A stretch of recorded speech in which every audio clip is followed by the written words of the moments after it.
అంటే మరొక అంశంలోకి వెళ్తాను. సంఘము దాని అధికారం. సంఘము దాని అధికారం. సంఘం అనేది ఎప్పుడు ఏర్పడింది, సంఘం అనేది ఎవరి ద్వారా ఏర్పడింది అని మనం బైబిల్ని చూసినట్లయితే సంఘం కోసము దాని యొక్క స్థాపనను మనం గమనిస్తే మత్తయి సువార్త 16వ అధ్యాయము, మత్తయి సువార్త 16వ అధ్యాయము 18వ వచనం నుంచి చూద్దాం. మరియు నీవు పేతురువు, ఈ బండ మీద నా సంఘమును కట్టుదును, పాతాళలోక ద్వారములు దాని ఎదుట నిలవనేరవని నేను నీతో చెప్పుచున్నాను అన్నమాట మనం చూస్తూ ఉన్నాం. ఇక్కడ ఈ బండ మీద నా సంఘమును కట్టుదును అనే మాట మనకు రాయబడింది. సంఘము కట్టబడుతుంది. సంఘం ఏమవుతుంది? కట్టబడుతుంది. భవిష్యత్తు అది. సంఘము కట్టబడేది భవిష్యత్తు. ఆ సంఘానికి ఉన్న పవర్ ఏంటో చూడండి. ఆ సంఘానికి ఉన్న పవర్ ఏంటంటే పాతాళలోక ద్వారాలు దాని ముందు నిలబడవు. అంటే ఈ సంఘములో ప్రవేశించిన వాడు పాతాళలోకానికి ప్రవేశించడు. పాతాళలోకపు ద్వారాలే ఆ సంఘము ఎదుటగా ఉండవు. అంటే పాతాళలోకమునకు వెళ్ళడు. పాతాళం అనేది అతనికి లేదు. పాతాళానికి అతను వెళ్ళడానికి ఆ పరలోక రాజ్యం లేదా సంఘము అనుమతించదు. అలాంటి ఒక గొప్ప సంఘము నేను ఈ బండ మీద కట్టబోతున్నాను అని అంటూ పేతురు గారితో చెప్తా ఉన్నాడు ఈ మాట.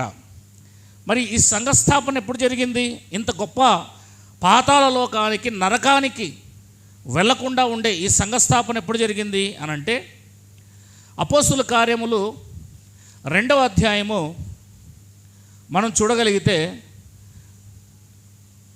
47వ వచనం చదవండి. ఆనందముతోను నిష్కపటమైన హృదయముతోను ఆహారం పుచ్చుకొనుచుండ్రి, మరియు ప్రభువు రక్షణ పొందుచున్న వారిని అనుదినము వారితో చేర్చుచుండెను అని రాయబడి చూడండి. సంఘము ఇక్కడ మనం గమనిస్తూ ఉన్నాం. సంఘమును మత్తయి సువార్త 16:18లో సంఘం స్థాపింపబడుతుంది అని చెప్పాడు. సంఘం ఏమవుతుంది? స్థాపన. ఎప్పుడు అని ఆలోచిస్తే సంఘ స్థాపన క్రీస్తు శకం 30లో ఇక్కడ సంఘ స్థాపన ఆరంభమైంది. సంఘము స్థాపించబడడానికి ఇక్కడి నుంచి ఆరంభమైంది. ఇక్కడ సంఘ స్థాపన ఎంతమందితో ఆరంభమైంది? 3000 మందితో సంఘ స్థాపన ఆరంభమైంది. ఈ 3000 మంది దేంట్లోకి చేరుతున్నారో చూడండి, సంఘములో చేరుతున్నారు. సంఘము అనగానే ఇది సపరేట్ ఒక లోకము.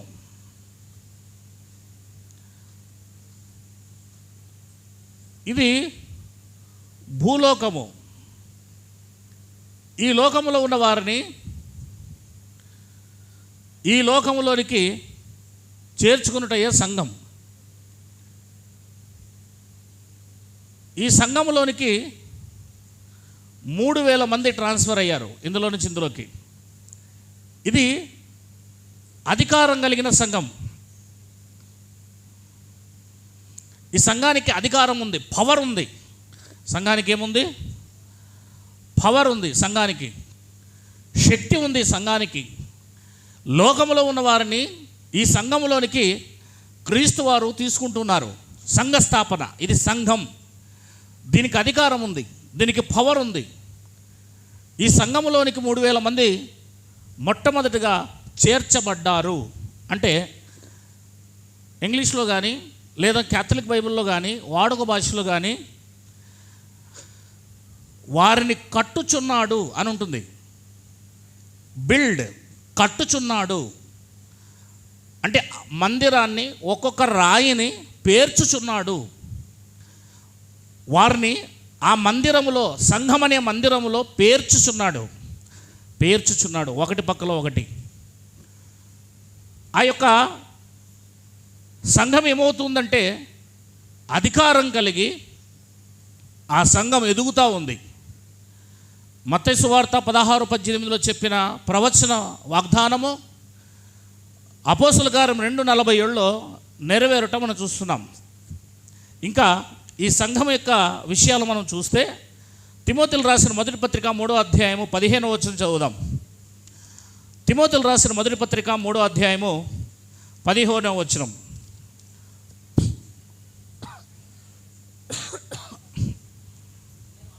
అయినను నేను ఆలస్యం చేసిన యెడల దేవుని మందిరములో, చూసారా, దేవుని మందిరములో అనగా దేవుని సంఘములో జనులు ఎలాగూ ప్రవర్తించవలెనో అది నీకు తెలియవలనని ఈ సంగతులు నీకు వ్రాయిచున్నాను.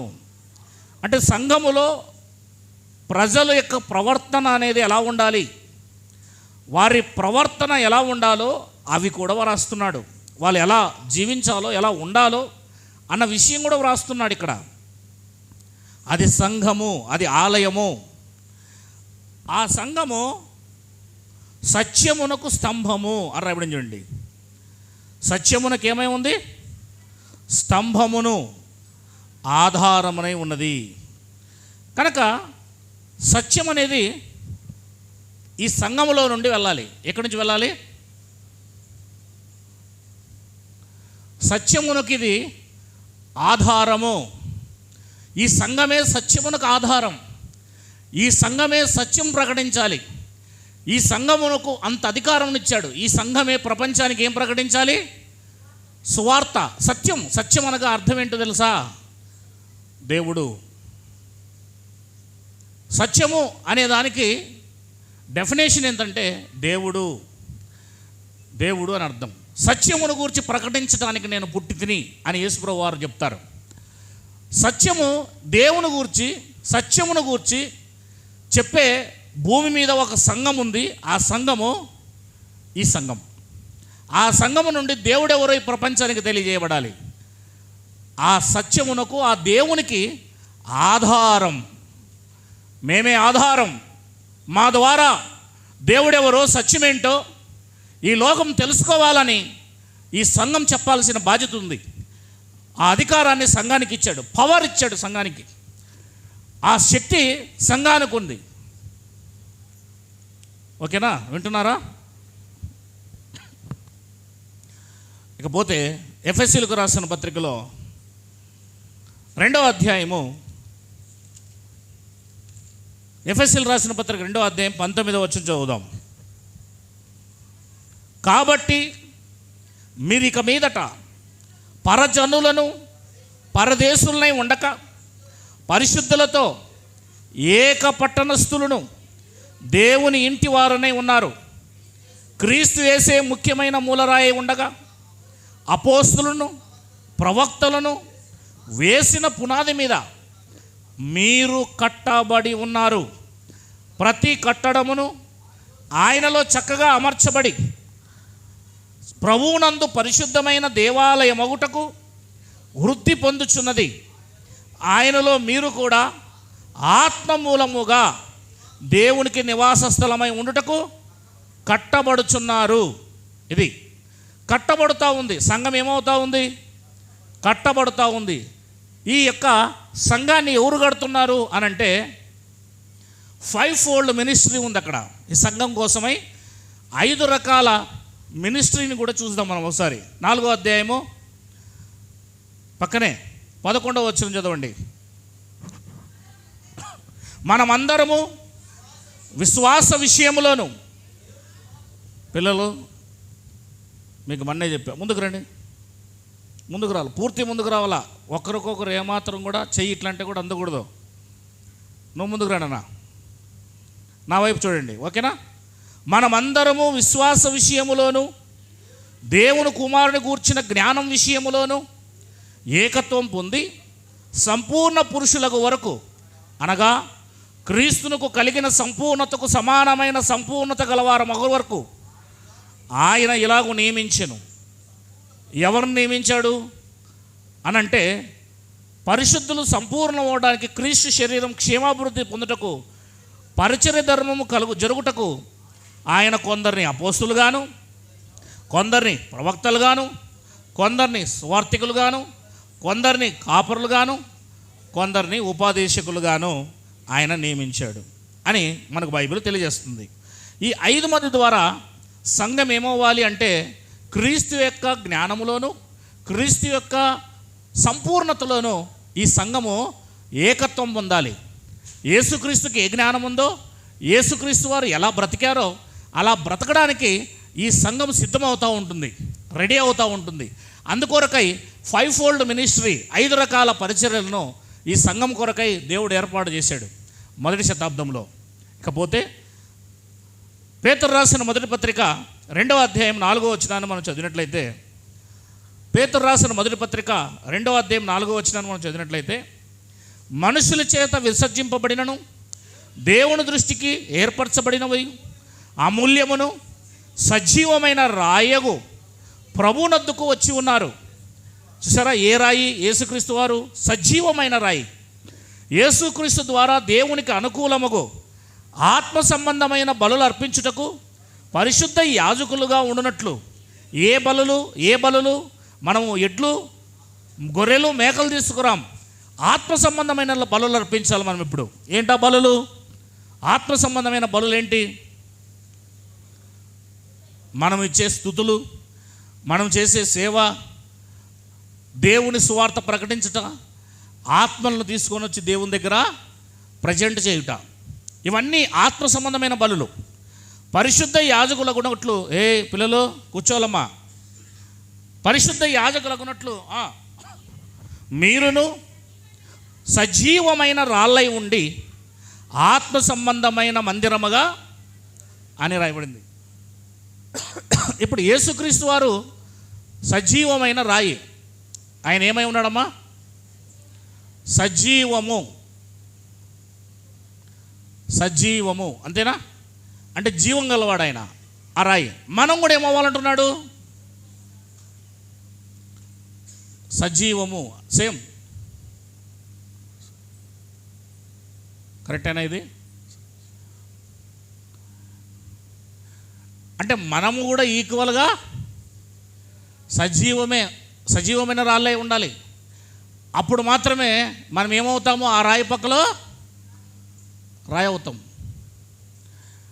అంటే యేసుక్రీస్తు బ్రతికినట్లుగా మనము బ్రతకాలి. అప్పుడే ఈ సంఘములో ఒక వ్యక్తి అవుతాం. ఇక్కడ నుంచి మనం ఇక్కడికి ట్రాన్స్ఫర్ అవ్వాలంటే ఖచ్చితంగా నువ్వు బ్రతకాలి, జీవించాలి. నువ్వు చచ్చిన వాడిగా ఉన్న నీవు బ్రతికి అవతల గడ్డకు వెళ్ళాలి. అప్పుడే సంఘములో ఒక స్టోన్గా నువ్వు అమర్చబడతావు, సజీవమైన రాయిగా నువ్వు ఉంటావు. దేవునికి మహిమ కలుగును గాక. లేకపోతే నేనేం చెప్తున్నానంటే, దేవుడు ఆత్మ కనుక ఆయనను ఆరాధించువారు ఏముడితో ఆరాధించాలి? ఆత్మ. ఏముడితో ఆరాధించాలి? ఎంతమంది బ్రతికున్నారని చెప్పగలరు? ఎంతమంది నేను బ్రతికాను? ఎంతమంది చెప్పగలరు నేను ఆత్మతో నిజంగా ఆరాధన చేస్తున్నాను, నాలో పరిశుద్ధాత్మ ఉన్నాడు అని? ఎంతమంది చేతి ఎత్తి చెప్పగలరు? మన చెయ్యి ఎత్తి ఎంతమంది చెప్పగలరు నేను పరిశుద్ధాత్మను కలిగి దేవుణ్ణి ఆరాధిస్తున్నాను? ఆత్మతో సత్యముతో ఆరాధించాలి. అలాంటి ఒక కాలం వస్తుందని యేసుక్రీస్తు 4వ అధ్యాయం 24వ వచనములో సమరయ స్థితితో చెప్పాడు. మరి ఆత్మతో సత్యముతో ఆరాధించడం అంటే నీవు ఏమవ్వాలి? దేవుడు ఆత్మ గనక ఆ దేవుని ఆత్మను పొందుకొని నువ్వు ఆరాధించాలి. మరి దేవుని ఆత్మను పొందుకున్నావా? దేవుని ఆత్మను పొందుకోకుండా నువ్వు సజీవుడు కాకుండా నీ ఆరాధన దేవునికి చెల్లదు, నీ పాట దేవునికి చెల్లదు, నీ ప్రార్థన దేవునికి చెల్లదు. దేవుడు ఆరాధన చేసేవాడు ఎలా ఆరాధన చేయాలని చెప్తుంది? ఇది కొత్త మందిరం. ఇది ఆత్మ సంబంధమైన మందిరం. ఇప్పుడు ఏం చూస్తున్నాం మనము? సంఘం అంటే ఆత్మ సంబంధమైన మందిరాన్ని చూస్తున్నాం, ఆత్మ సంబంధమైన సంఘాన్ని చూస్తున్నాం, అమర్చబడుతున్న ఆ మందిరాన్ని చూస్తున్నాం. సజీవులైన వారే ఆ దేవుణ్ణి ఆరాధించగలరు, సజీవులు మాత్రమే ఆ సంఘములో ఉండగలరు. సజీవులు కాని వారు ఈ సంఘములో లేరు, బయట ఉన్నారు. ఇప్పుడు ఎంతమంది దేవుని ఆత్మను మేము కలిగి దేవుని నిజంగా ఆరాధిస్తున్నాము అని చెప్పగలరు? యోహాను 4:24 ఉన్న పదాన్ని ఒకసారి చదవండి, అక్కడ ఉన్న సెంటెన్స్ చదవండి. దేవుడు ఆత్మ కనుక ఆయనను ఆరాధించువారు ఆత్మతోనూ సత్యముతోనూ తన్ను ఆరాధింపవలనని చదవాలి. మళ్ళా చదవండి. దేవుడు ఆత్మ కనుక ఆయనను ఆరాధించువారు ఆత్మతోనూ సత్యముతోనూ ఆరాధించవలని అని రాయబడింది. అప్పుడు ఆ స్త్రీ ఆయన క్రీస్తు అనబడిన మెస్సయ్య వచ్చినప్పుడు, ఆయన వచ్చినప్పుడు మాకు కొత్త విధానం తెలియజేస్తాడు. శరీరంతో కాదు, ఆత్మతో ఆరాధించే విధానం తెలియజేస్తాడు అన్న విషయం మాకు తెలుసు, మా బోధకులు బోధిస్తున్నారు అని చెప్పారు. ఇక్కడ మీకు ఏమర్థమైంది చెప్పండి? ఆత్మతో సత్యముతో ఆరాధించటం అంటే మీకు ఏమర్థమైంది? ఫిలిప్పీలకు రాసిన పత్రిక 2వ అధ్యాయం. వస్తున్నాం వెళ్తున్నాం అంటే అది తప్పు. ఫిలిప్పీలకు రాసిన పత్రిక 3వ అధ్యాయము 3వ వచనం. వాక్యముతో సరిచూసుకొని మనం నిజంగా ఆరాధిస్తున్నామా దేవుణ్ణి? నిజంగా మన లోపల ఆత్మ వెలిగింపబడిందా? మనం జీవం గలవారిగా మారామా? మనం బ్రతికామా అనేది మనం తెలుసుకోవాలి. నువ్వు బ్రతకకుండా దేవుణ్ణి ఆరాధించటం ఒట్టి నోటితో ఆరాధించినట్లే. ఎందుకనగా శరీరమును ఆస్వాదం చేసుకొనక దేవుని యొక్క ఆత్మ వలన ఆరాధించుచు. ఎలా ఆరాధించాలి? అక్కడ ఆన్సర్ లేదు. దేవుడు ఆత్మ గనక ఆయన ఆరాధించువారు ఆత్మతో ఆరాధించాలన్నాడు. ఇక్కడ అన్నాడు దేవుని ఆత్మతో ఆరాధించాలి. అంటే దేవుని ఆత్మ ఒకరు పొందుకున్న తర్వాతే నీ యొక్క ఆత్మ జీవం కలిగి ఉంటుంది కనుక దేవుని ఆత్మ, నీ ఆత్మ అప్పుడు దేవుణ్ణి ఆరాధించడానికి ప్రయత్నం చేస్తుంది. కనుక నువ్వు దేవుని ఆత్మతో దేవుని ఆరాధన చేయాలి అంటే నువ్వు దేవుని ఆత్మను పొందుకోవాలి. దేవుని ఆత్మను పొందినప్పుడే ఒక వ్యక్తి క్రీస్తు వాడవుతాడు. క్రీస్తు వాడు కావాలంటే దేవుని ఆత్మను పొందే తీరాలి. మరి దేవుని ఆత్మతో ఆరాధించాలి. మనం ఇప్పుడు ఎంతమంది దేవుని ఆత్మతో ఆరాధిస్తున్నారు? మరి ఎంతమందికి దేవుని ఆత్మ దొరికాడు? దేవుని ఆత్మ దొరకడం అంటే ఎలా దొరుకుతాడు? 5వ అధ్యాయము అపోస్తుల కార్యములు. దేవుని ఆత్మ మరి ఎంతమంది పొందుకున్నారు? 32వ వచనం. మేమును దేవుడు తనకు విధేయులైన వారికి అనుగ్రహించిన పరిశుద్ధాత్మయు. ఎవరైతే విధేయులవుతారో వాక్యానికి, ఎవరైతే వాక్య ప్రకారం జీవిస్తారో వారికి మాత్రమే దేవుడు తన ఆత్మనిస్తాడు. అందరికి ఇవ్వడు. నమ్మడు దేవుడు అందరినీ. దేవుడు నమ్మాలి అంటే నువ్వు విధేయుడు అవ్వాలి. ఎంత విధేయుడు అవ్వాలంటే యేసుక్రీస్తు వారు విధేయతను నేర్చుకున్నారు. ఆయన ఈ లోకంకి వచ్చినప్పుడు యేసుక్రీస్తు వారు ఏం నేర్చుకున్నారు? విధేయతను నేర్చుకున్నారు. అంత విధేయత ఆయన చూపించినందుకు ఆయన రక్షించబడెను, అంగీకరించబడెను అని రాయబడింది. ఆయన కుమారుడై ఉండియు అని రాయబడింది బైబిల్లో. ఇక్కడ బైబిల్ ఏం చెప్తుందంటే మనము విధేయులవ్వాలి. విధేయులవుతే పరిశుద్ధాత్మనిస్తాడు. విధేయత అంటే ఏంటంటే వాక్యానికి లోబడుట. వాక్యం ఏం చెబితే దానికి లోబడి దాని ప్రకారం మనల్ని మలుచుకోవాలి. వాక్యం మనం చెప్పినట్లు విందు, వాక్యం చెప్పినట్లు మనం వినాలి. అప్పుడు దేవుడు మనల్ని నమ్మినప్పుడు ఆ వాక్య ప్రకారం జీవించినప్పుడు విధేయులుగా ఉన్నప్పుడు దేవుని ఆత్మను మనకు అనుగ్రహిస్తాడని వాక్యం సెలవిస్తుంది. ఇకపోతే మరలా మనము సంఘం దగ్గరకు వద్దాం. సంఘం యొక్క అధికారం చూస్తున్నాం. సంఘము అనేది మనం ఒక విశ్వాసి కలిగి ఉండాలి. సంఘానికి బయట ఒక విశ్వాసి దేవునికి సంబంధించినవాడు కాడు. మీరు గమనించాలి ఈ విషయం. సంఘానికి బయట నేను సంఘానికి రాను, నేనంతకు నేను ఆరాధన చేసుకుంటాను, నేనంతకు నేను దేవుని స్తుతిస్తాను అంటే బైబిల్ అది చెప్పడం లేదు. ఎక్లేషియా అనే ఒక సబ్జెక్టే బైబిల్లో ఉంటుంది, సంఘము. కనుక ఆ సంఘం అనేది ఖచ్చితంగా మనము కలిగి ఉండాలి.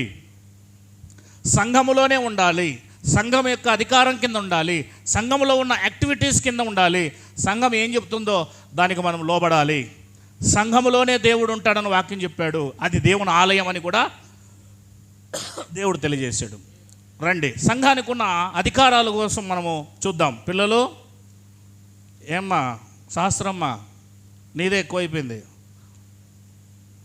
18వ అధ్యాయం, వాళ్ళకంటే నీదే ఎక్కువైపోయింది. 18వ అధ్యాయం మత్తయి సువార్త 15వ వచనం చూద్దాం. సంఘం యొక్క అధికారాన్ని దేవుడు ఎలా చెప్పాడో చూడండి ఒకసారి. 15వ వచనం, మరియు నీ సహోదరుడు నీ ఎడల తప్పిదము చేసిన ఎడల నీవు పోయి నీవును అతడు ఏం చేయాలి? నీవును అతడును ఒంటరిగా ఉన్నప్పుడు అతన్ని గద్దించుము. అతడు నీ మాట వినని ఎడల, వినిన ఎడల నీ సహోదరుని సంపాదించుకున్నావు. సంఘానికి ఉన్న అథారిటీ చెప్తున్నాడు అండి. సంఘానికి ఉన్న అథారిటీ ఇప్పుడు ఫర్ ఎగ్జాంపుల్ మోషే ఉన్నాడు, తర్వాత శేఖర్ ఉన్నాడు, నెహమ్యా ఉన్నాడు, మార్టిన్ ఉన్నాడు, పీటర్ ఉన్నాడు, జాన్ ఉన్నాడు అనుకోండి. ఎగ్జాంపుల్గా ఇటు స్త్రీలు కూడా. నా ఎడల ఈయన ఏదైనా తప్పు చేస్తే, లేదా నేను ఆయన ఎడల ఏదైనా తప్పు చేస్తే బైబిల్ ఏం చెప్తుంది? నువ్వు వెళ్ళు ఒంటరిగా ఉన్నప్పుడు, అతనితో ఒంటరిగా ఉన్నప్పుడు. నీ ఎడల పాపం చేశాడు కదా, నీ ఎడల కదా తప్పు చేశాడు, నువ్వు అతను ఒంటరిగా ఉన్నప్పుడు వెళ్ళు. ఒంటరిగా ఉన్నప్పుడు వెళ్ళు. 10 మందిలో అడిగితే అతనికి ఈగో వస్తుంది, లేకపోతే అతనికి 10 మందిలో పట్టుకుని నన్ను అడుగుతున్నాడు కదా అన్న ఆలోచన వస్తుంది. మనిషికంటూ ఇలాంటివన్నీ ఉంటాయి కనుక దేవుడు ఒంటరిగా వెళ్ళమని చెప్పాడు. మనిషి అనేవాడు కొన్ని లిమిట్స్ కలిగి ఉంటాడు అనమాట. అంత జ్ఞానం ఉండదు ఈ చిన్న గొజ్జులో లోపల, అంత జ్ఞానం ఉండదు. దేవుణ్ణి పట్టుకునేంత పరిమితి, దైవత్వం కలిగినంత పెద్ద బ్రాడ్ మైండ్ మనిషికి ఉండదు. మనిషి చాలా చంచలత్వం గలవాడు. ఒకసారి ఒక రకంగా ఉంటాడు, ఇంకోసారి ఇంకో రకంగా ఉంటాడు. కనుక మనిషి స్వభావం అట్లాంటిది. కనుక చాలా జాగ్రత్తగా ఒంటరిగా ఉన్నప్పుడు అతని దగ్గరికి వెళ్ళు, అతనితో మాట్లాడి ఏం చెప్పినాడు? అతడు ఒకవేళ నీ మాట వింటే, లేదా పొరపాటు అయితే తప్పైందని చెప్పు, లేదా సరి చేసుకో, లేదా సరి చేయబడు, లేదా ఒకరికొకరు మీరు అండర్స్టాండ్కి రండి, మీరు సరి చేసుకొని మీరు నీ మాట విన్నాడనుకో అతను, అప్పుడు మీరిద్దరు ఏమైనావు? ఒక సహోదరుని నువ్వు సంపాదించుకున్నావు అన్న మాట చెప్తుంది చూడండి ఇక్కడ. ఇది సంఘం విషయంలో మాట్లాడుతున్నాడు. సంపాదించుకున్నావు, రైట్. ఇంకా ముందుకు పోదాం. ఇప్పుడు వింటే అది, వినకపోతే కింద, అతడు వినని ఎడల 2-3 సాక్షుల నోట ప్రతి మాట స్థిరపరచబడినట్లు నీవు ఒకరిని ఇద్దరిని వెంట పెట్టుకొని ఒంటరిగా ఉన్నప్పుడు నీ మాట వినలేదనుకో, ఈసారి నువ్వు ఏం చేస్తావంటే ఒక 2-3 తీసుకెళ్ళు. ఎందుకంటే ఒక వ్యక్తిని మనం సంపాదించుకోవాలి. పోగొట్టుకోవడం చాలా ఈజీ, చెడ్డగా చేసుకోవడం చాలా ఈజీ, కానీ సంపాదించుకోవడం చాలా కష్టం. కనుక 2-3 తీసుకెళ్ళి, ఈసారి అతను వినలేదు, ఇప్పుడు 2-3 తీసుకెళ్ళు, అతనితో మాట్లాడు. ఇది సంఘం అండి. సంఘం యొక్క విధానం చెప్తున్నాడు, సంఘానికి ఉన్న అధికారం చెప్తున్నాడు, సంఘంలో ప్రవర్తించవలసిన ప్రవర్తన. తిమోతిలు రాసిన పత్రిక 3వ అధ్యాయం 15వ వచనంలో ఉంది కదా, సంఘంలో ఎలా ప్రవర్తించాలో అది మీకు తెలియాలి అని చెప్పాడు. కనుక ఆ సంఘములో ఎలా ప్రవర్తించాలో దాని విధానము బైబిల్లో వ్రాయబడిందండి. కనుక మొదటిసారి వినలేదు, ఇప్పుడు సంఘంలో ఉన్న వారిని 2-3 తీసుకెళ్ళాడు. కంటిన్యూ.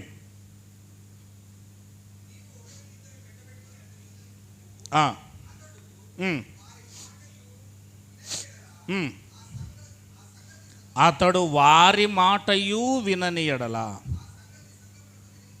అది సంఘం అనే పదం వచ్చిందా చూడండి. సంఘానికి ఎంత అధికారం ఉందో. సంఘము అనగానే మీరు చాలా చిన్నగా లెక్కేస్తున్నారు. సంఘము అంటే మీరు ఎంత చీప్గా లెక్కేస్తారో మీకు అంత మాత్రమే అర్థమైందని అర్థం. ఏముందలే, లోపలికి రావచ్చు, బయటికి వెళ్ళిపోవచ్చు, పిక్కోవచ్చు, ఉడిపిక్కోవచ్చు అనుకునేది కాదు ఇది. దీనికి ఒక రూల్ పెట్టాడు, దీనికి ఒక పద్ధతిని పెట్టాడు దేవుడు. ఒకరిని సంపాదించుకోవాలి కనుక నువ్వెళ్ళు, ఒబే అవ్వు. తగ్గు కావాలంటే రెండోసారి ఇంకొకరిని తీసుకెళ్ళు, వారితో కూడా చెప్పించు.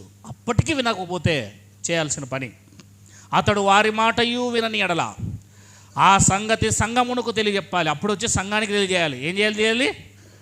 ఇదంతా కూడా వ్యక్తిగతంగా జరుగుతూ ఉండాలి. ఫస్ట్ వ్యక్తిగతంగా జరగాలి. ఆ తర్వాత అంతవరకు సంఘానికి తెలియకూడదు మ్యాటరు. అప్పుడొచ్చి సంఘానికి తెలియజేయాలి. అప్పుడు సంఘం మాట వినాలి. అందరూ సంఘమంతా కలిసి చెప్తారు అతనికి. అప్పుడు కూడా సంఘం మాట వినకపోతే అతనిని అన్యునిగాను సుంకరిగాను అది అంటూ భూమి మీద మీరు వేటిని బంధింతురో ఎవరు? సంఘం. That is the power. సంఘానికి ఉన్న పవర్ అది. అంత సులభం కాదండి. చాలా చాలా ఈజీగా మనము అనుకుంటాం. సంఘానికి ఉన్న పవర్ సంఘానికి ఉంది ఆల్రెడీ. దానికి ఉన్న పవర్ దానికి ఉంటూనే ఉంటుంది. అది దేవుడిచ్చాడు ఆ పవర్. కనుక ఎప్పుడైతే అతను సంఘములో వ్యక్తి నేను వినను, నేను మారను, నేను మీ మాట వినను అని అన్నాడు అనుకో, సంఘములో కూడా అతన్ని అందరి ఎదుటిగా అతన్ని అడగాల. అప్పటి కూడా సంఘం మాట కూడా వినకపోతే అప్పుడు ఆ సంఘపు అధికారి ఏం చేయాలి అని అంటే పెద్ద చదవండి, అతన్ని అన్యునిగాను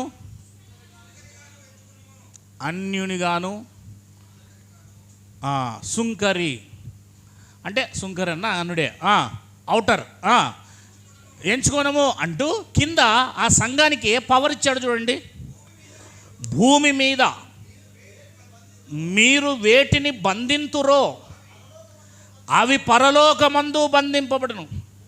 భూమి మీద మీరు వేటిని విప్పుదురో అవి పరలోకమందును విప్పబడునని మీతో నిశ్చయంగా చెప్తున్నది. యేసుక్రీస్తు మాటలు ఇవి.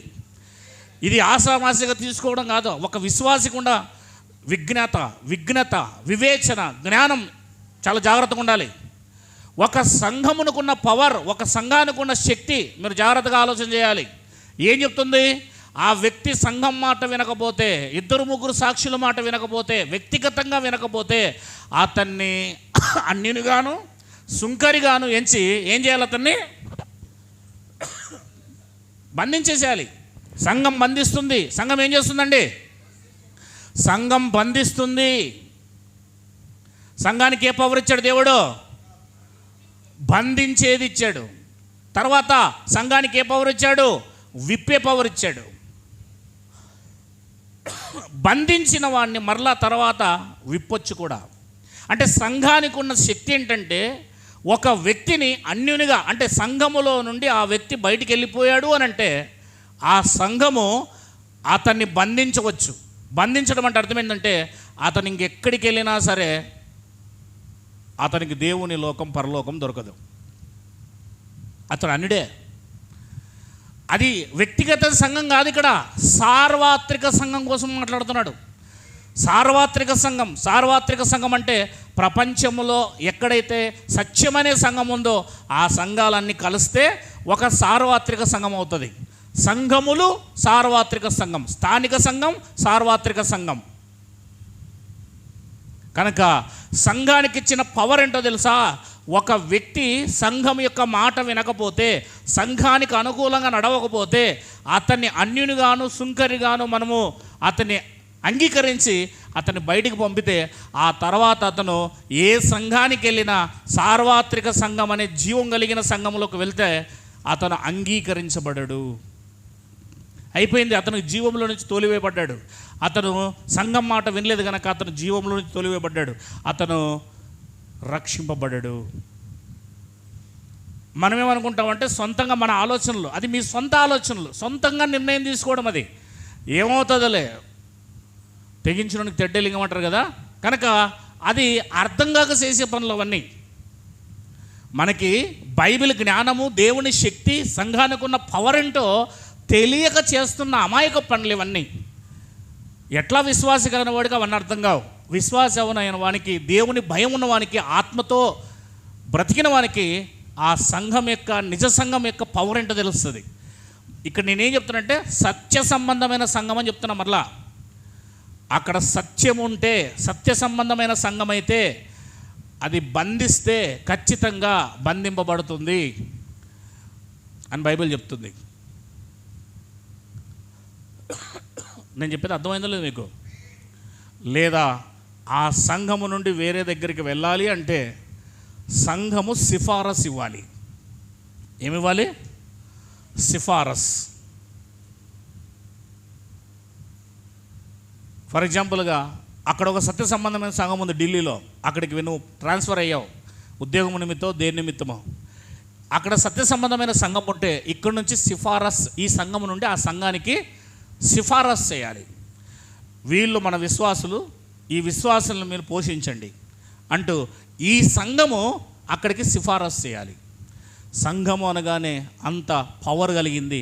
ఒక మిలిటరీ అంటే ఒక పవర్ కలిగింది, ఒక పోలీస్ వ్యవస్థ అంటే ఒక పవర్ కలిగింది, ఒక లా వ్యవస్థ అంటే పవర్ కలిగింది, ఒక డాక్టర్ వ్యవస్థ, ఒక మెడిసిన్ వ్యవస్థ అంటే పవర్ కలిగింది. మరి సంఘానికి పవర్ లేదనుకుంటున్నారా? పవర్ ఉంది సంఘానికి, పవర్ ఉంది. దేవుడు పవర్ ఇచ్చాడు, శక్తి ఇచ్చాడు. ఆ శక్తి సంఘానికి ఉంది, సంఘానికి ఉంది. జాగ్రత్తగా వినాలి, ఆసామాసిగా తీసుకోకండి. ఇవే మన జీవితాలకు శాపాలుగా మారుతాయి, ఇవే మన జీవితాలకు నాశనంగా మారుతుంది. కనుక సంఘానికి ఒక పవర్ ఉంది, దేవుడు పవర్ ఇచ్చాడు. ఇప్పుడు సంఘం లేకపోతే ఆ వ్యక్తి వెళ్ళి ఎలా చెప్తాడు? సంఘం లేకపోతే ఇద్దరు ముగ్గురు ఎక్కడి నుంచి వస్తారు? సంఘం లేకపోతే ఆ వ్యక్తిని అన్యునిగాను సుంకరిగాను ఎలా ఎనుచుతారు? అంటే సంఘం ఉండేది కదా అర్థం. ఇక్కడ అది సంఘం ఉందనే అర్థం. సంఘం అనే దానికి అంతటి శక్తిని దేవుడు అనుగ్రహించాడు. ఇకపోతే ముందుకెళ్దాం. అపోస్తుల కార్యములు 9వ అధ్యాయము 4వ వచనం నుంచి చదువుదాం. కొంచెం వేగంగా చదవండి, గట్టిగా చదవండి. అప్పుడు అతడు నేల మీద పడి, సౌలా సౌలా నీవేళ నన్ను హింసించుచున్నావని తనతో ఒక స్వరం పలుకుట వినెను.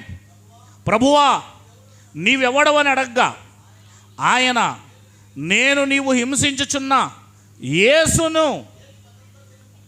మరి చెప్పండి 5వ వచనం, బోర్డు దృశ్య 5వ వచనం మనం గమనిద్దాం.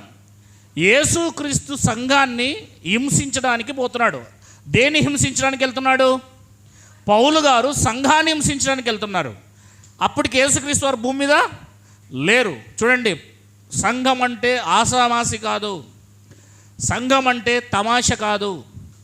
మీరు దేంతోనైనా తమాష చేయండి, యేసుక్రీస్తుతో మాత్రం ఆటలాడుకోండి, సంఘంతో ఆడకండి. 5వ వచనంలో ప్రభువా నీవెవడవు అని అడిగాడు. నీవు హింసించుచున్నా ఏంటండి? ఎవరిని హింసిస్తున్నాడు చెప్పండి మీరు? పౌలు ఎవరిని హింసిస్తున్నాడు? సంఘమును. దాన్ని ఏమని చెప్తున్నాడు ఇక్కడ? క్రీస్తు. అవునా? సంఘాన్ని హింసిస్తే ఎవరిని హింసించినట్లు? దేవునికి మహిమ కలుగును గాక. ఎంత అథారిటీ ఇచ్చాడు చూడండి. అమ్మా, నువ్వు సంఘములో ఉన్న వ్యక్తివి అయితే నువ్వు వ్యక్తివి కాదు, నువ్వు క్రీస్తువి. సంఘమా, నువ్వు క్రీస్తువి. నిన్ను హింసిస్తే ఎవరిని హింసించినట్లు? నన్ను హింసిస్తున్నావు అంటున్నాడు, కానీ నా సంఘాన్ని అనలేదు ఆయన. అంటే సంఘములో ఉన్న వ్యక్తి, సంఘము లేదా అది గ్రూప్గానైనా సరే, సింగులర్గానైనా సరే, ఒక వ్యక్తిని హింసించినా, సంఘమును హింసించినా అది క్రీస్తును హింసించినట్లే.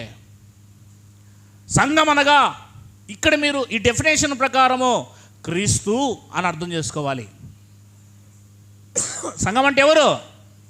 సంఘం అంటే ఎవరు? యేసుక్రీస్తు. మీకు అర్థమయ్యాలది. సంఘం అంటే యేసుక్రీస్తు అని మీ తలకు రావాలి. యేసుక్రీస్తు అని అంత గొప్పగా మీరు అర్థం చేసుకోవాలి సంఘాన్ని. సంఘాన్ని చాలా చీప్గా చూడకూడదు. సంఘం చాలా పవర్ కలిగింది. సంఘం యేసుక్రీస్తు అయి ఉన్నాడు. సంఘం దేవాలయమై ఉంది. ఇంతకుముందు చూసాం మనం. సంఘము ఆత్మ సంబంధమైన అయి ఉంది. సంఘములో శక్తి ఉంది. సంఘం ముందు పాతాళలో ఒక ద్వారములు నిలబడవు. ఎంత పవర్ ఉంది చూడండి సంఘానికి. సంఘము ఏది బంధిస్తే అది బంధింపబడుతుంది, ఏది విప్పితే అది విప్పబడుతుంది. ఎంత గొప్ప శక్తి ఉంది చూడు సంఘానికి. సంఘానికి ఉన్న పవర్ అలాంటిది. ఆసామాసిగా లెక్కేసుకోవద్దండి. నాకు తినడానికి తిండి లేదు, వేసుకోవడానికి బట్ట లేదు, నేనేంటి అని అనుకోవద్దండి. మీరు సంఘం యొక్క శక్తి, క్రీస్తు యొక్క శక్తి అయి ఉన్నారు. మీరు సంఘం మిమ్మల్ని మీరు ఎంత గొప్పగానో చూసుకోవాలి, చీపుగా లెక్కేయొద్దండి. నిజం, అది మీరు అర్థం చేసుకునే దాంట్లో ఉంటుంది. అపోస్తల కార్యములు 14:23. అపోస్తల కార్యం 14:23. చూసారా? ప్రతి సంఘానికి ఎవరు ఉండాలి అంటే సంఘ కాపరి. అంటే సంఘానికి కాపరి ఉండాలి, సంఘానికి నాయకుడు ఉండాలి, సంఘానికి పెద్ద ఉండాలి. పెద్దలు పౌలు గారు అందరినీ ఏం ఏర్పాటు చేస్తున్నారు? సంఘానికి పెద్దలు ఉండాలి. సంఘానికి ఎవరు ఉండాలి? పెద్దలు ఉండాలి, సంఘ నాయకులు ఉండాలి, సంఘ కాపరులు ఉండాలి. ఇది సంఘం. మాకు కాపరు అవసరం లేదు, మాకు కాపురతో అవసరం లేదు, మాకు సంఘము యొక్క కాపురతో నాయకుడితో మాకు ఏమో అవసరం లేదు, వీఆర్ ఇండిపెండెంట్, మా ఇష్టం వచ్చినట్లు మేము చేసుకుంటాము అంటే అసలు నువ్వు జీవం గలవాడివే కాదు. నీకు ఆత్మనే లేదు, నీకు వాక్యపు క్రమమే తెలియదు, నీకు దేవుని గురించిన అవగాహనే లేదు.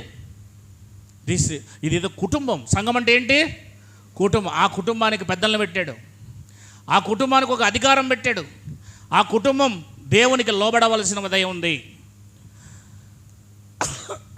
సంఘానికి ఎవరు నియమించాడండి? చదవండమ్మా 23. ప్రతి సంఘం అన్నాడు. ప్రతి సంఘం అంటే ఎఫెస్సులో ఒక సంఘం ఉంది, కొలస్సీలో ఒక సంఘం ఉంది, ఫిలిప్పీలో ఒక సంఘం ఉంది, గలతీయలో ఒక సంఘం ఉంది. అప్పట్లోనే మొదటి శతాబ్దంలోనే వేలాది సంఘాలు ఉన్నాయి. అన్ని సంఘాలకు కూడా పెద్దలు నియమించారు. వాళ్ళు ఏర్పరిచి ఉపవాసం ఉండి ప్రార్థన చేసి వారు నమ్మిన ప్రభువునకు ఆ యొక్క పెద్దలను అక్కడున్న సంఘాన్ని అప్పగించారు. సంఘానికి ఒక పెద్ద ఉండాలి, ఆ పెద్దకు సంఘం లోబడాలి, ఆ సంఘం వినాలి, ఆ సంఘం అధికారం కలిగిందైతే, వాళ్ళు నిజంగా విశ్వాసులైతే వాళ్ళకి ఆ క్రమం తెలియాలి. సంఘానికి ఉన్న పవర్ ఇది. ఎందుకు ఏర్పాటు చేశాడు పెద్దల్ని? సంఘం తెలుసుకోవాల్సింది ఇవన్నీ విషయాలు. 20వ అధ్యాయం అదే అపోస్తల కార్యములు, 20వ అధ్యాయం అపోస్తల కార్యములు 28వ వచనం. దేవుడు తన స్వరక్తమిచ్చి సంపాదించిన తన సంఘమును కాయుటకు పరిశుద్ధాత్మ మిమ్మును దేనియందు అధ్యక్షునిగా ఉంచెనో ఆ యావత్మందను గూర్చి మీ మట్టుకు మిమ్మును గూర్చి జాగ్రత్తగా దేవుడు తన స్వరక్తం ఇచ్చి సంపాదించింది సంఘం. సంఘం అంటే నాది కాదు. ఈ సంఘాన్ని మనం ఏమనకూడదు? నా సంఘము అనకూడదు. ఏమనకూడదు? నా సంఘం అనకూడదు. నాది కాదు ఇది, మీది కూడా కాదు, దేవుడిది. సంఘం ఎవరిది? దేవుడిది. నా సంఘం అయితే జీవం ఉండదు. సంఘంలో ఏముండదు? నా సంఘం అయితే జీవం ఉండదు. డోక్రా సంఘం అయితే నా సంఘం, అది జీవం లేనిది. అర్థమైందా లేదా? ఇది డోక్రా సంఘం కాదు, ఇది లోకంలో ఉండే సంఘం కాదు, ఇది జీవం కలిగిన క్రీస్తు సంఘం. సంఘం ఎవరిది? అందుకు అక్కడ రక్తం ఇచ్చి సంపాదించింది ఆయన, నేను కాదు, మీరు కాదు, ఆయన. క్రీస్తు సంఘం ఇది. ఎవరి సంఘము? క్రీస్తు సంఘం, ఆయన సంఘం. దేవుడు తన స్వరక్తం ఇచ్చి సంపాదించిన తన సంఘమును కాయుటకు పరిశుద్ధాత్మ మిమ్మును దేనియందు. ఇప్పుడు ఈ పెద్దలను నియమించింది ఎవరు? పరిశుద్ధాత్మ. ఎవరు నియమించారు? పరిశుద్ధాత్మ పెద్దల్ని నియమించాడు సంఘానికి. ఇప్పుడు మీరు సంఘపు పెద్దల్ని, సంఘపు నాయకుల్ని ధిక్కరిస్తే ఈ సంఘము ఎవరిని ధిక్కరించినట్లు? అది మీ మీదికి వచ్చే దేవుని రక్తమును మీరు అపవిత్రంగా ఎంచుతారు. అప్పుడు అంటే సంఘానికి కొన్ని పద్ధతులు, సంఘానికి కొన్ని నియమాలు, సంఘానికి కొన్ని పవర్సు, సంఘానికి కొన్ని పద్ధతులు పెట్టాడు ఆయన. అది సంఘము కలిగి ఉండాలి, సంఘము పెద్దలు కలిగి ఉండాలి. ఆ పెద్దలు పరిశుద్ధాత్మ ద్వారా ఏర్పాటై ఉండాలి. కనుక సంఘపు పెద్దల నియమాన్ని, సంఘపు యొక్క అధ్యక్షుల నియమాన్ని సంఘము ధిక్కరిస్తే పరిశుద్ధాత్మను ధిక్కరించిన వారు అవుతారు. నా ఇష్టం వచ్చినట్లు ఉంటాను, నా ఇష్టం వచ్చినట్లు చేసుకుంటాను, నీ ఇష్టం ఇక్కడ లేదు. సంఘం ఇది. సంఘం యొక్క వాక్య ప్రకారముగానే సంఘం నడవాలి.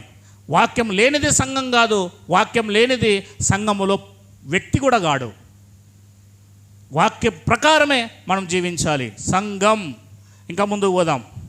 అపోస్తల కార్యములు 16వ అధ్యాయం 16వ వచనం. 16 రోమిలకు రాసిన పత్రిక 16 క్షమించండి. పవిత్రమైన ముద్దు పెట్టుకొని ఒకనిని ఒకడు వందనములు చేయడి, క్రీస్తు సంఘములన్నీయు. అది సంఘానికి పేరేం పేరు పెట్టాలి? అదిగో క్రీస్తు సంఘం. ఏం సంఘము? బెతస్దా సంఘము, హెబ్రోను సంఘము, ఎఫ్రతా సంఘము, తెస్సలోనికా సంఘము కాదు, సిఎస్ఐ సంఘము కాదు. నేను చెప్పింది అర్థమైందా? సంఘాలన్నిటికీ ఉండవలసిన పేరు, సంఘాలందరూ కూడా చెప్పవలసింది. మీరు ఏ సంఘం అంటే హెబ్రోను సంఘం అంటే హెబ్రోనికి భార్య. సంఘం ఎవరికి భార్య? హెబ్రోనుకు భార్య. వాళ్ళు అదే కదా అంటున్నారు. హెబ్రోను సంఘం అంటే హెబ్రోనుకు భార్య అని అర్థం. క్రీస్తు సంఘం అంటే క్రీస్తుకు భార్య. ఏమండి, క్రీస్తుకు భార్య అని పెట్టాలా, ఎఫ్రతా భార్య అని పెట్టాలా? ఎఫ్రతా సంఘమా? ఏమండి, బైబిల్లో తెస్సలోనికా సంఘం అని ఉందా? తెస్సలోనికల్లో ఉన్న సంఘం అని ఉందా? ఉరవకొండ సంఘం వేరు, ఉరవకొండలో ఉన్న సంఘం వేరు. నేను చెప్పిన అర్థమైందా? ఉరవకొండ సంఘము, ఉరవ కొండ సంఘము అని ఎప్పుడైతే అంటావో ఉరవకొండకి సంఘం భార్య. ఉరవకొండలో ఉన్న సంఘం అంటే ఉరవకొండలో ఒక సంఘం ఉంది, ఆ సంఘము క్రీస్తు సంఘము అని అర్థం. కనుక క్రీస్తు సంఘము, క్రీస్తు సంఘములన్నీయు అన్నాడు అక్కడ. అంటే అర్థం ఏంటి? సంఘానికి ఉండవలసిన పేరు క్రీస్తు సంఘము. క్రీస్తు సంఘం అనే పిలవాలి.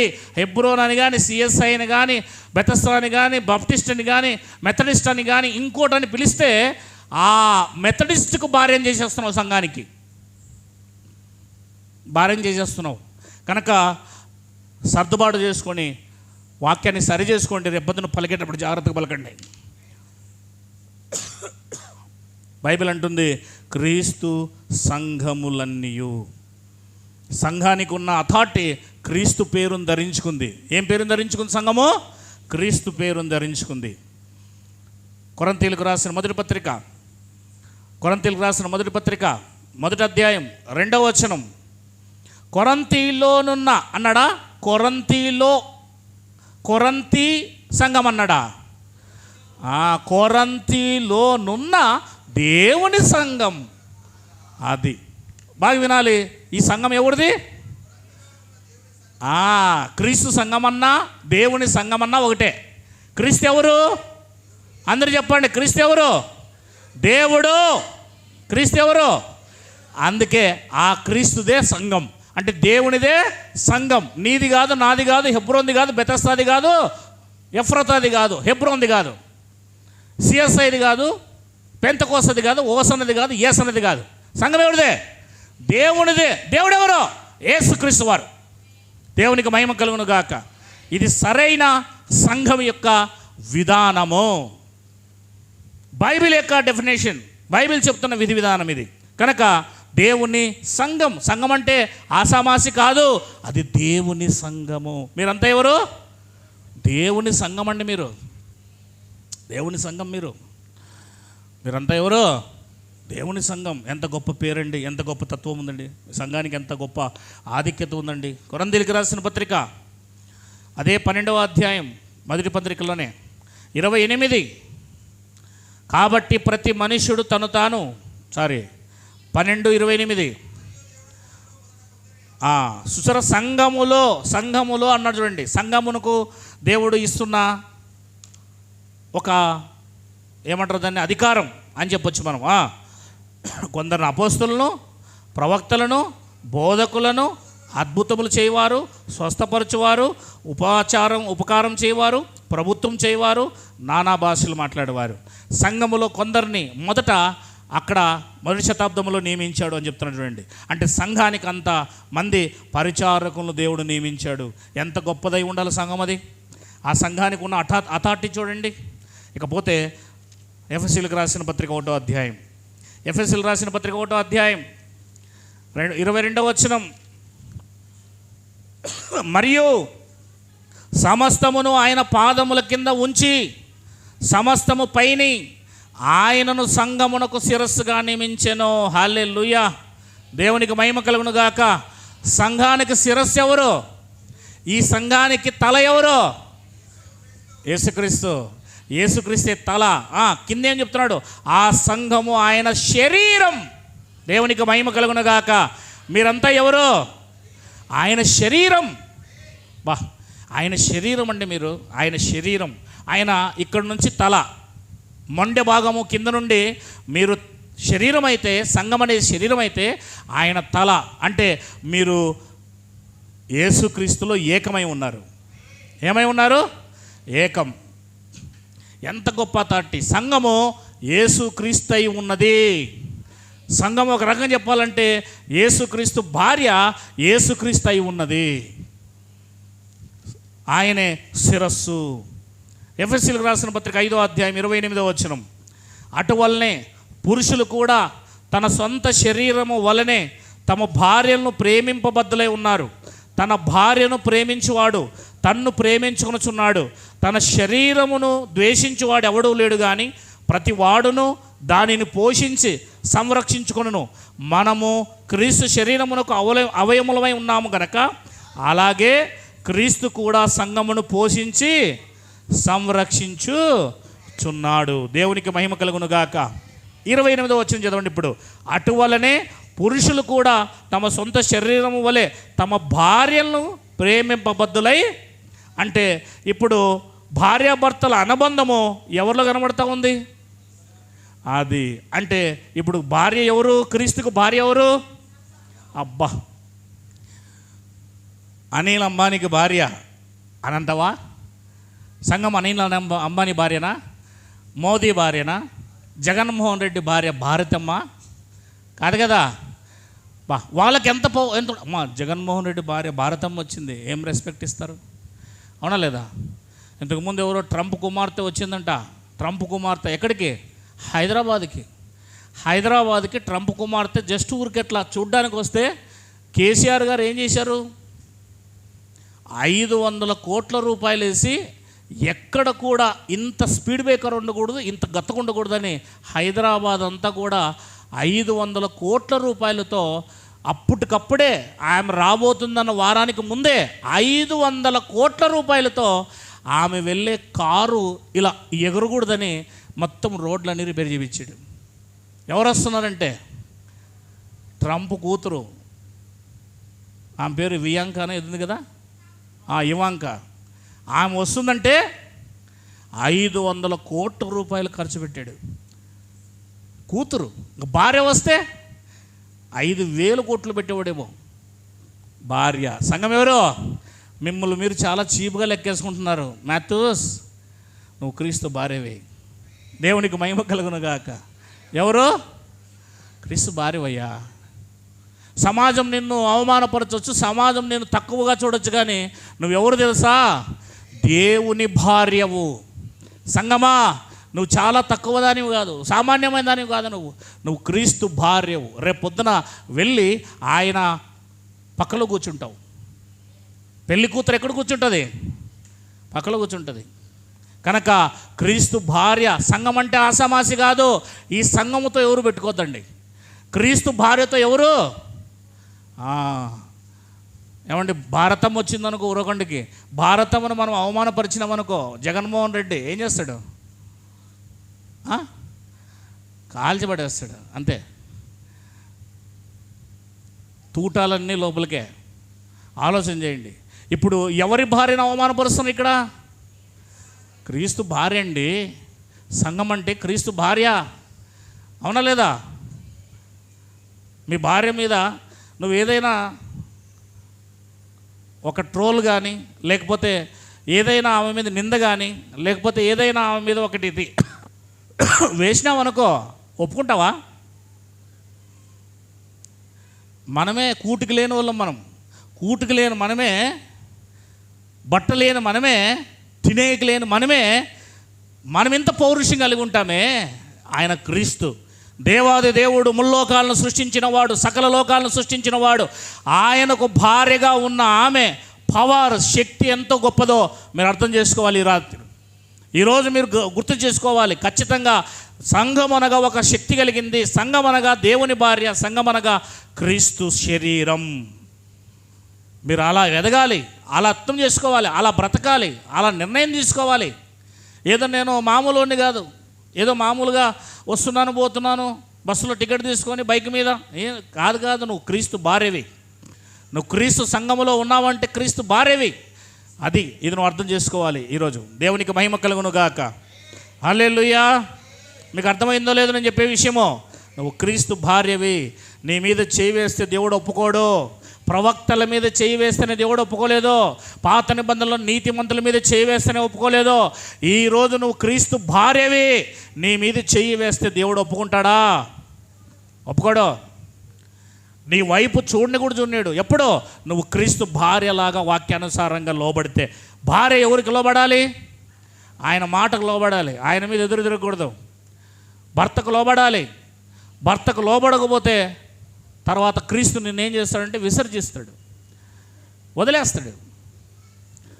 భార్య భర్తకు ఏ రకంగా అయితే ఆయన మాటకు లోబడాలో అదేవిధంగా క్రీస్తుకు సంఘము లోబడితే ఇంక వరాలు, అద్భుతాలు నీ జీవితంలో. దేవునికి మహిమ కలుగును గాక. ఏమండి, మీరు చెప్పినట్లు చేస్తానండి అని అంటే చాలు, ఏం చేస్తాడు? అంతే. దేవునికి మహిమ కలుగును గాక. అడిగిందల్లా కొనిస్తాడంట. దేవునికి మహిమ కలుగును గాక. అవునా లేదా? ఎక్కడ చూస్తున్నారు మీరు? ఇక్కడే ఉన్నారా? లోబడు, వరాలు పొందుకో. దేవునికి మహిమ కలుగును గాక. నువ్వు క్రీస్తుకు ఎదురు తిరిగినావు అనుకో, క్రీస్తుకు ఎదురు మాట్లాడినావు అనుకో, క్రీస్తు వాక్యానికి విరుద్ధంగా బైబిల్లో ఉన్నదానికి వ్యతిరేకంగా జీవించినావు అనుకో, అప్పుడు నీకు వరాలు ఉండవు. ఏముంటాయి? అన్ని శాపాలే ఉంటాయి. పరలోకం ఉండదు, నరకం ఉంటుంది. కనుక జాగ్రత్తగా నువ్వు ఎవరు అని అర్థం చేసుకోవాలి. ఈరోజు క్రీస్తు భార్య, సామాన్యురాలు కాదు, నువ్వు శక్తి కలిగిన దానివి. ముందుకెళ్దాం. కొలస్సీలకు రాసిన పత్రికలో 1వ అధ్యాయము 24లో కూడా ఒక మాట ఉంటుంది, దాన్ని చూసుకొని వెళ్ళిపోదాం. 1:23 చదవండి.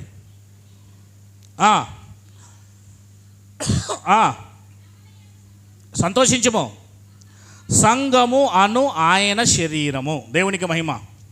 సంఘం ఎవరి శరీరము? క్రీస్తు శరీరము. రైట్. ఇక సంఘము పద్ధతుల్ని కొన్ని మనం నేర్చుకుంటే, సంఘానికి దేవుడు పెద్దల్ని ఇచ్చాడు. సంఘానికి పెద్దలు ఇచ్చి, పెద్దల విషయంలో ఏం చెప్పాడు చూడండి. ఏమ్మా సహస్రమ్మ, నా వైపు చూడమన్నా, నువ్వు సవాలు కొట్టొద్దు, వెనక్కి వెళ్ళిపో, లేచి వెనక్కి వెళ్ళిపో, లాస్ట్కి పో. హెబ్రీలు రాసిన పత్రిక 13, హెబ్రీలు రాసిన పత్రిక 13 7వ వచనం. మీకు దేవుని వాక్యము బోధించి మీ పైని నాయకులుగా ఉన్నవారిని జ్ఞాపకము చేసుకొని వారి ప్రవర్తనా ఫలమును శ్రద్ధగా తలంచుచు వారి విశ్వాసమును అనుసరించుడి. ఇక్కడ నాయకులను సంఘానికి పెట్టాడు. ఇది సంఘం తప్పనిసరిగా తెలుసుకోవాలి. ఇది దేవుడు ఏర్పాటు చేసింది. దేవుడు ఏర్పాటు చేసింది. సంఘమునకు ఎంత పవర్ ఉందో, సంఘము దేవుని భార్య అయితే ఆ సంఘానికి కూడా నాయకులను ఏర్పాటు చేశాడు. తన భార్యను పోషించడానికి, అదిగో ఎస్తేరును సిద్ధపరచడానికి, రాజుగా రాణిగా మారడానికి ఆమె హేగేను సిద్ధపరిచినట్లుగా దేవుడు సంఘానికి పరిశుద్ధాత్మయే నాయకుడిని సిద్ధపరిచాడు. ఈ నాయకత్వానికి కూడా మనం ఖచ్చితంగా సంఘం విశ్వాసం కలిగిన సంఘం లోబడుతుంది. అలాగే 17వ వచనం చదువుదాం. మీ పైని నాయకులుగా ఉన్నవారు లెక్క ఒప్పచెప్పవలసిన వారి వలె మీ ఆత్మలు కాయుచున్నారు. వారు దుఃఖముతో ఆ పని చేసిన ఎడల మీకు నిష్ప్రయోజనము గనక దుఃఖముతో కాక ఆనందముతో చేయునట్లు వారి మాట విని, అది సంఘము దేవునికి లోబడినట్లుగా నాయకుడికి లోబడాలి. ఎవరికి లోబడాలి? సంఘ నాయకుడికి లోబడాలి. సంఘ నాయకుడికి లోబడకపోతే దేవునికి లోబడినట్లా? ఎందుకు? దేవునికి లోబడినట్లుగా సంఘానికి, దేవునికి లోబడినట్లుగా భర్తకు కూడా లోబడమన్నాడు. క్రీస్తుకు లోబడినట్లుగా భర్తకు కూడా లోబడమన్నాడు స్త్రీలను. అదే విధముగా సంఘము ఎవరికి లోబడాలి? దేవునికి లోబడినట్లుగా నాయకుడికి మాట వినాలి, నాయకులకు లోబడాలి. ఇది సంఘం యొక్క పద్ధతి. ఈరోజు ఎవరు లోబడతారు? దేవునికి లోబడని వాళ్ళం. నాయకుడు చెప్పిన మాటకి లోబడేవారు చాలా తక్కువ. అయితే దేవుని భార్య మాత్రము సంఘము ఖచ్చితంగా పద్ధతి కలిగి ఉంది కనుక నా ఆత్మలకు లెక్క చెప్పాల్సిన బాధ్యత దేవుడు ఎవరికి ఇచ్చాడు? పరిశుద్ధాత్మ ఎవరు ఇచ్చాడు? సంఘ పెద్దకు, నాయకుడికి ఇచ్చాడు.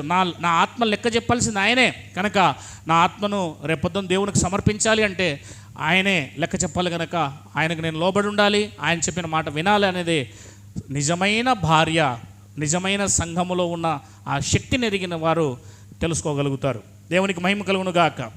ఇంకా పేతురు రాసిన మొదటి పత్రిక 5వ అధ్యాయం 5వ వచనంలో కూడా ఇదే మాటను వాడాడు. మీరు చూడండి కావాలంటే. సంఘము, దాని శక్తి, దానికి ఉన్న అధికారము, ఎలా ప్రవర్తించాలి, ఎలా ఉండాలి, ఆ సంఘం ఏంటై ఉన్నది, ఆ సంఘం యొక్క శక్తి ఏంటి, ఇవన్నీ మనము చూసుకుంటూ ఉన్నాం. 5వ అధ్యాయం 5వ వచనం పేతురు రాసిన మొదటి పత్రిక. పిల్లలు నా వైపు చూడాలి. చిన్నలారా మీరును పెద్దలకి లోబడి ఉండుడి. అంటే చిన్నలారా అంటే సంఘమా అని అర్థం. సంఘమా మీరు పెద్దలకి లోబడాలి.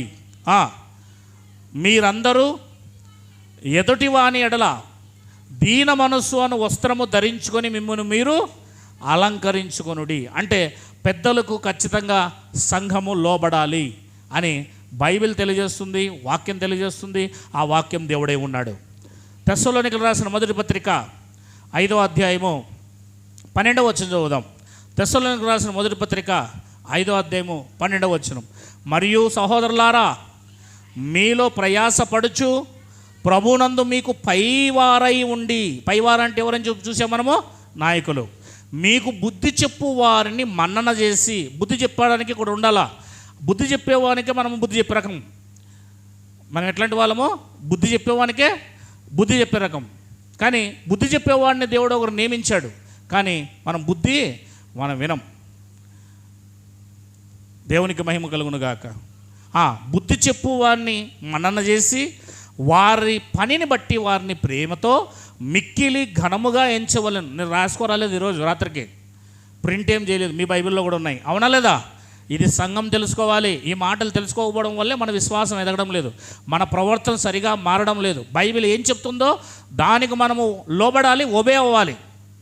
ఇది బైబిల్ విధానం. అప్పుడే మనలో ఆటోమేటిక్గా మార్పులు వస్తాయి. వారి పనిని బట్టి వారిని ప్రేమతో మిక్కిలి ఘనముగా ఎంచవలని వేడుకొనుచున్నాము. మరియు ఒకరితో ఒకడు సమాధానంగా ఉండుడి. తిమోతిలు రాసిన మొదటి పత్రిక 5వ అధ్యాయం, తిమోతిలు రాసిన మొదటి పత్రిక 5వ అధ్యాయం 17వ వచనం. ఇహమందు ధనవంతులు అయిన వారు 5:17 బాగుగా పాలన చెయ్యు పెద్దలను ఉందక్కడ, విశేషముగా వాక్యమునందు ఉపదేశమునందు ప్రయాసపడు వారిని రెట్టింపు సన్మానమునకు పాత్రులుగా ఎంచవలెను. పౌలు గారు తిమోతికి రాస్తున్నాడు. ఇందుకు నూడ్చడి ఎద్దు మూతికి చిక్కము పెట్టవద్దు అని లేఖనము చెబుచున్నదని పనివాడు తన జీతమునకు పాత్రుడు అంటూ రాసుకుంటూ వచ్చాడు. అంటే పెద్దల విషయంలో పెద్దలకు ఉన్న అథారిటీ, సంఘములో పెద్దలు అంటే ఏంటి, సంఘములో ఉన్న మరి సంఘం అంటే ఏంటి, సంఘ పరిచర్య అంటే ఏంటి, సంఘం యొక్క విధానం ఏంటో బైబిల్లో మనకు స్పష్టంగా దేవుడు ఈ విషయాలు రాయించాడు. ఇంకా 5వ అధ్యాయము. ఈరోజు లోకములో స్వస్థత వరాలు, ఆత్మవరాలు ఇవన్నీ లేవు. మరి ఎట్లా మనకు స్వస్థత రావాలంటే, మన పాపాలు క్షమింపబడాలంటే ఎలా అనంటే బైబిల్ ఏం చెప్తుందో చూడండి. 5వ అధ్యాయము యాకోబు పత్రిక, 5వ అధ్యాయము యాకోబు పత్రిక 14వ వచనం. మీలో ఎవడైనా రోగై ఉన్నాడా, అంటే సంఘములో ఉన్నవారు రోగై ఉన్నాడా, అతడు సంఘపు పెద్దలను, ఏమండి సంఘం అనేది ఉందా ఇక్కడ? ఏమండి నేను చెప్పేది అర్థమవుతుందా? సంఘం అనేది ఒకటి ఉంది. సంఘములో మనం ఉండాలి, సంఘముతో ఉండాలి. మనము సొంత ప్రయత్నాలు చేయకూడదు, సొంతంగా ఉండకూడదని మనకు నేర్పిస్తుంది బైబిల్. సంఘం అనేది ఒకటి ఉంది, ఆ సంఘానికి అథారిటీ ఉంది, అది చెప్తున్నాడు. అది నేర్చుకోవడానికి మనం ప్రయత్నం చేస్తున్నాం ఈరోజు. ఎవరిని పిలిపించాలి విశ్వాసులు? అతడు చూడండి, రోగి అయి ఉన్నాడా, అతడు సంఘపు పెద్దలను పిలిపింపవలెను. వారు ప్రభువు నామమును బట్టి అతనికి నూనె రాచి అతని కొరకు ప్రార్థన చేయవలను. ఇది బైబిల్ చెప్తున్న విధానం. సంఘము పెద్దల మీద ఆధారపడాలి. ఆ పెద్దలు వచ్చి రోగం ఉన్నప్పుడు కానీ, సమస్యలు ఉన్నప్పుడు కానీ అతని ప్రార్థన చేయాలి. ఆ ప్రార్థన ద్వారా ఏం జరుగుతుందో 2 విషయాలు చెప్పాడు ఇక్కడ. విశ్వాస సహితమైన ప్రార్థన ఆ రోగిని స్వస్థపరచును, ప్రభు అతన్ని లేపును. అతడు పాపములు చేసిన వాడైతే పాప క్షమాపణ కూడా నొందుతాడు. అంటే సంఘములో సంఘపు పెద్దకు, అధికారికి, నాయకుడికి ఏం శక్తినిచ్చాడు? 1, విశ్వాస సహితమైన ప్రార్థన చేసినప్పుడు అతను రోగిగా ఉన్నవాడు తిరిగి లేస్తాడు. ఇది సంఘం నమ్మాలి. విశ్వాసులు నమ్ముతారు వీటిని, సంఘం నమ్మాలి. అతను పైకి లేస్తాడు. లేడమే కాదు, అతను చేసిన పాపాలు ఏమైనా ఉంటే ఇతను చేసిన ప్రార్థన వల్ల క్షమాపణ పొందుకుంటాడు. ఎందుకు? సంఘ పెద్దకు సంఘానికి ఉన్న ఒక అటాచ్మెంట్ని చూపిస్తున్నాడు. సంఘం ఎలాంటిది, సంఘం ఎలా ఉండాలి, సంఘం పద్ధతి ఏంటి, సంఘం ఎలా ముందుకు మూవ్ అవ్వాలి, సంఘం ఎవరి మీద ఆధారపడాలి, సంఘం ఏంటి. నువ్వు భార్యే కానీ నీకు ఒక సేవకుని పెట్టాడు, నీకు ఒక పెద్దను పెట్టాడు. ఆ పెద్ద ఇంట్రొడక్షన్ కింద నువ్వు వెళ్ళాలి అంటూ దేవుడు చెప్పాడు. అంటే సంఘం అనేది ఇలాంటి విషయాలు కలిగి ఉండాలి. నా ఇష్టము, నా సొంత ఆలోచన అనేది మనం ఎప్పుడు చేశామో అప్పుడు మనం వాక్యానికి దూరము అయిపోతూ ఉన్నాము అని అర్థం. ఈ విషయాలు గమనించండి. సంఘానికి ఉన్న కొన్ని పవర్స్ని, కొన్ని విధానాలని, సంఘములో ఎలా ప్రవర్తించాలో కొన్ని మాటల్ని మేము ముందు పెట్టాను. ఇక ముందు భవిష్యత్తులో ఈ యొక్క అంశం ఇంకా కొంచెం లోతుగా మనం భవిష్యత్తులో చూడడానికి దేవుడు మనకు సహాయం చేయనుగాక. దేవునికి మహిమ కలుగునుగాక.